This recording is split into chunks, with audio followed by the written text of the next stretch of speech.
Assalamualaikum warahmatullahi wabarakatuh. Perkenalkan, saya Madin MPD, calon guru penggerak angkatan 9 dari SD Negeri 80 Pekanbaru, Provinsi Riau. Hari ini saya akan mengadakan tugas 1.1.A.8 koneksi antar materi, kesimpulan dan refleksi modul 1.1. Dasar pendidikan menurut Ki Hajar Dewantara adalah menuntun. Menuntun di sini mempunyai arti bahwa pendidikan itu hanya dapat menuntun tumbuh atau hidupnya kekuatan kodrat yang ada pada anak-anak, agar dapat memperbaiki laku hidupnya, tumbuh kekuatan kodrat anak. Dalam proses menuntun, anak diberi kebebasan, namun pendidik sebagai pamong dalam memberi tuntunan dan arahan agar anak tidak kehilangan arah dan membahayakan dirinya. Di sini pendidikan berpihak pada anak. Kodrat anak itu ada dua, kodrat anak merdeka, di mana manusia merdeka adalah manusia yang hidupnya lahir dan batin tidak bergantung pada orang lain, akan tetapi bersandar atas kekuatan sendiri. Mereka yang dimaksud di sini adalah merdeka lahir dan merdeka batin. Selanjutnya kodrat anak bermain. Bermain adalah salah satu kodrat anak yang mana anak akan mempengaruhi dalam pembentukan budi pekerti. Bahkan melalui bermain dapat menjadi bagian pembelajaran di sekolah. Anak bukanlah kertas kosong yang bisa digunakan sesuai keinginan orang dewasa. Anak lahir dengan kekuatan kodrat yang masih sama-sama. Tujuan pendidikan adalah menuntun, memfasilitasi, membantu anak untuk menebalkan garis samar-samar agar dapat memperbaiki lakunya untuk menjadi manusia seutuhnya. Mendebalkan anak bisa dilakukan dengan kekuatan konteks sosio-kultural seperti dalam teori konvergensi. PHD berpesan, pendidikan adalah tempat bermain persemaian benih-benih kebudayaan. Guru diibaratkan sebagai seorang petani yang menanam jagung. Ia hanya bisa menuntun tumbuhnya jagung, di mana ia harus memperbaiki kondisi tanah, memelihara tanaman, memberi pupuk dan air, membasmi ulat-ulat dan jamur yang mengganggu hidupnya tanaman pada jagung. Filosofi Ki Hajar Dewantara ada 3, yaitu ingat sosung torodo, di mana pendidikan harus senantiasa menerima, membawa kebaikan yang ditunjukkan melalui perilaku daripada insan-insan pendidik. Guru senantiasa memberi contoh yang baik bagi siswanya, baik dalam perilaku sehari-hari maupun budi pekertinya. Teacher as ruler model. Selanjutnya, ing madya mangun karsa. Di tengah harus bisa membangkitkan semangat siswanya apabila mereka mulai lelah dalam belajar.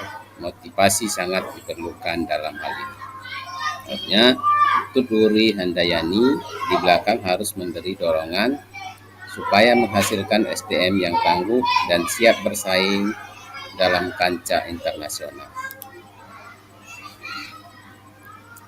Di dalam anak itu ada 2, kodrat alam dan kodrat zaman. Kodrat alam adalah kondisi anak sejak lahir yang dipengaruhi kultur, budaya, dan lingkungan tempat anak berada. Kodrat alam ini berkaitan dengan sifat dan bentuk lingkungan di mana anak berada. Sementara kodrat zaman adalah perubahan dari waktu ke waktu. Guru harus membekali keterampilan kepada siswa sesuai dengan zamannya agar mereka bisa hidup dan berkarya. Penekanannya pada keterampilan abad 21. Kodrat zaman berkaitan dengan isi dan irama. Dunia adalah budi pekerti. Budi pekerti adalah kesadaran perbuatan atau perilaku seseorang berkaitan erat dengan karakter manusia. Budi pekerti bisa ditunjukkan dengan kebiasaan yang sederhana seperti bersikap sopan, membiasakan diri, bertegur sapa, salam, dan santun, juga dengan membiasakan kata tolong, maaf, dan terima kasih. Selanjutnya, saya akan merefleksikan filosofi Ki Hajar Dewantara. Apa yang Anda percaya tentang murid dan pembelajaran di kelas sebelum mempelajari modul 1.1?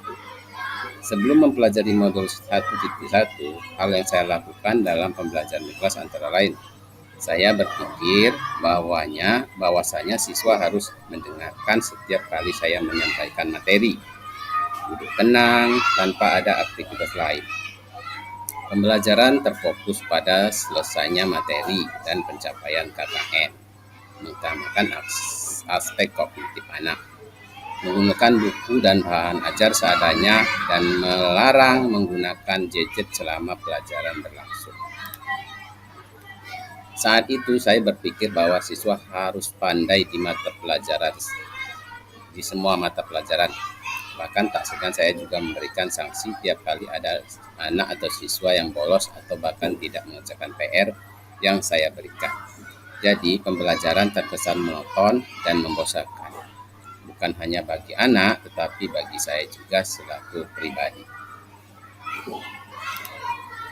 Selanjutnya, kedua, apa saja yang berubah dari pemikiran atau perilaku Anda setelah mempelajari modul ini? Adapun setelah saya mempelajari modul 1.1, saya merubah pandangan tentang pendidikan. Menurut KHD, pendidikan adalah menuntun segala kekuatan kodrat yang ada pada anak itu, agar mereka sebagai manusia dan sebagai anggota masyarakat dapat mencapai kemaslahatan dan kebahagiaan yang setinggi-tingginya. Berdasarkan pada pemikiran pendidikan Ki Hajar Dewantara, maka saya harus merubah pemikiran saya tentang sebuah pendidikan yang menyenangkan dengan cara: yang pertama, merubah pemikiran bahwasanya guru dan buku adalah satu-satunya sumber belajar mereka. Karena pada dasarnya masih banyak sumber-sumber lain yang dapat dengan mudah mereka akses melalui smartphone yang mereka miliki. Pembelajaran terpusat pada siswa dan guru hanya menuntut, mengarahkan, juga sebagai fasilitator. Ketiga, merubah perilaku dengan mengemas pembelajaran lebih menarik agar motivasi belajar siswa dapat meningkat. Memberikan kebebasan pada anak untuk menyelesaikan tugas sesuai dengan kemampuan, minat, bakat, dan kreativitasnya.